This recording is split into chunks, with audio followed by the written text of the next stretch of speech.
With the basic knee elbow escape, this is going to be your bread and butter, your fundamental, getting a knee inside and then working to getting legs inside. So Andy's got me in a tight side control pin. First thing I want to think about doing is getting this hand here. Sometimes I might have to bump him a little bit and swim that in. And same with this elbow. I want this kind of trekking his hip, but maybe it's so tight and he's pinching it with his knee that I have to bump him and get that inside. From this position, Andy's trying to control my upper body. This is annoying. So what I'm going to do is I'm going to bridge him as I look over this shoulder. This lets me now contract. As I contract, there's all this space for me to bring my knee back inside. I like to take this and swim this almost to like a butterfly hook. He's going to be trying to hold on to my head.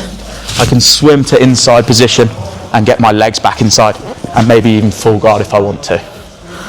Cool. Next one we're going to go on to is this is famous from Marcelo Garcia. It's literally going to be exactly the same, but this time Andy's going to be walking towards my hips with his lower body to try to pin my hips. Notice how now, because he's doing this, I can't scoot my hips out to get my knee and elbow together and create this knee and elbow frame on the inside of his hip. So what I'm going to do is everything remains the same.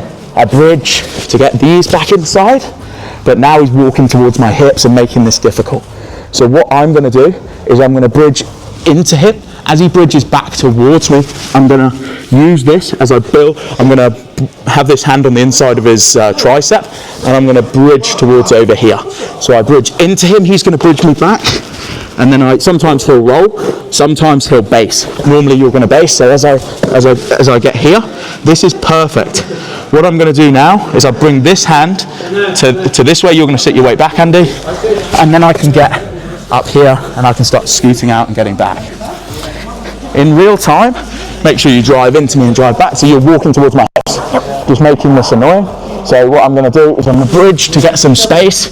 I'm going to bridge, and that lets me get some frame in here. Now from this position I can start building height and getting and scooting out. One more time with that one. So walking towards my hips, even lower if you can. Yeah, like down here. This is where it's really, because these two work in opposites with each other. If I can't get the knee elbow escape, then I normally go for this one. So I'm going to bridge in, he bridges back, I'm going to go here. Sometimes from this position, I'm even going to get up to here. As I go back, then this lets me get up to this side. Andy's going to keep driving into me like it's a real side control escape, and then I can get some legs back inside. This is okay. This is even better because it just allows me more height and more ability to move backwards. I take what I can get with a resisting opponent driving back into me. Let's do a quick underhook escape. This one's probably my favorite.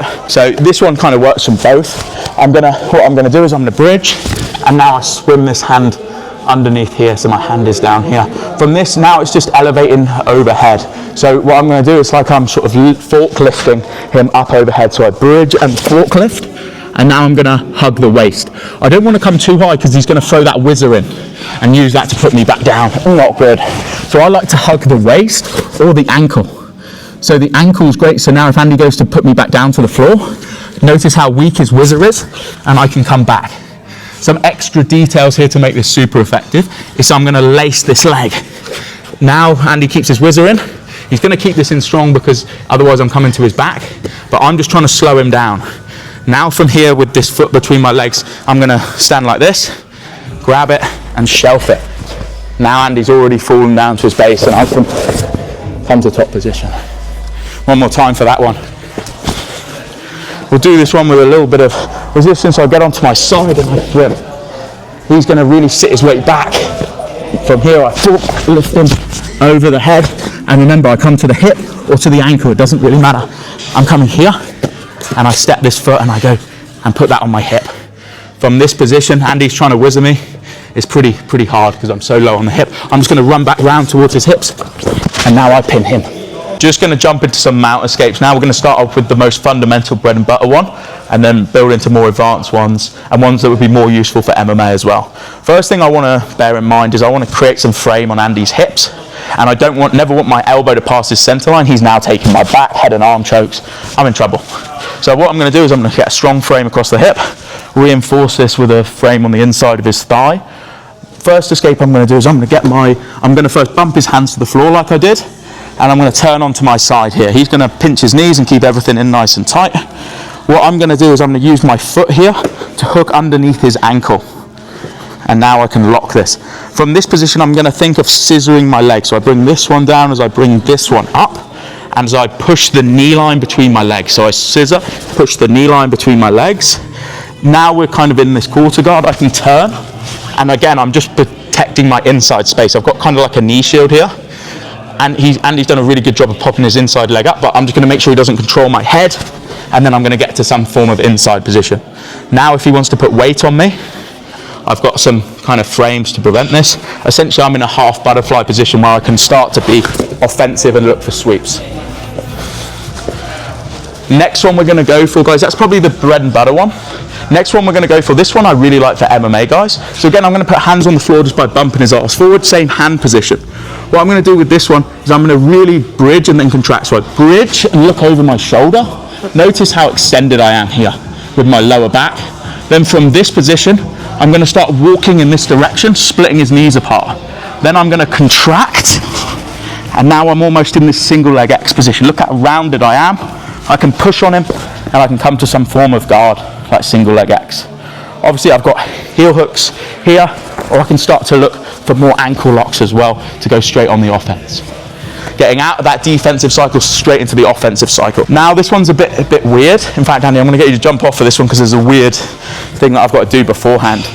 Similar to the extension contraction, I'm going to look over my shoulder as I extend, and then I'm going to very quickly contract, and then I'm going to start kipping my legs. You look strange when you do that.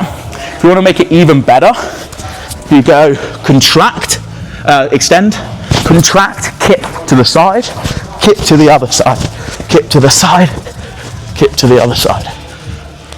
We can make a little reel of me looking like a dickhead doing that as well. Cool? So next one, so I'll show you what I mean. He's going to really pinch his legs and make it really difficult for me. I extend. Then I'm going to quickly contract, and then I'm going to kip, and then I'm going to kip and kip until I can get something in.